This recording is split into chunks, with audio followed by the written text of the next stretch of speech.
falafy ny postra malagasy. Omaly fa 5 ny volana septambra taona 2024 ihany koa nosokafana tamin'ny fomba ofisialy ny agence flagship ny postra malagasy izay eny Antaninarenina endrika vaovao no entin'ny postra malagasy manomboka izao ary mariky ny fivoarana mitoy sy ny hoavin'ity sampandriram-panjakana ity hoy ny tale général ny Richard Ranarson. Nampitoviana endrika amin'ny eny Antaninarenina avokoa ireo agence postra malagasy maro manerana ny nosy satria mendrika isitraka izany ny voaka malagasy hoetrany ny fanazavana teo amin'ny sariny Patrick Rendremaoly. Manomboka ny alatsinainy 12 septambra 2024 endrika vaovao tanteraka fa ihany koa toetsaina ety miasa ho an'ny vahoaka sy fomba fiasa vaovao tanteraka no hitan'ny vahoaka malagasy sy ireo rehetra manandrara eny amin'ireo agence postra malagasy maro manerana nosy. Nampafantarina sy nisokafana tamin'ny fomba ofisialy omaly 12 septambra ny agence flagship ny postra malagasy ety Antaninarenina izay mariky ny fivoarana tsy miato ho an'ity sampandriram-panjakana ity ary agence maro manerana nosy no efa vita toy ity etsy Antaninarenina ity avokoa hoy ny fanazavana.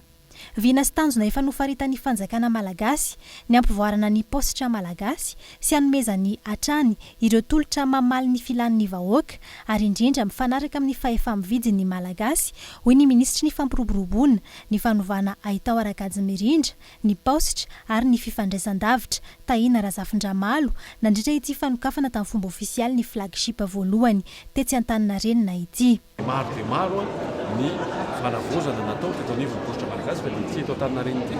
no ahitantsika an'izany fa izy ity moa tsy hoe eto Antaninarenina ihany fa ny amin'ny faritra rehetra koa dia efa natao ohatran'ity daholo rivoraindrindra ny antsontsika anazy ary izy io moa zany dia ao anatin'ny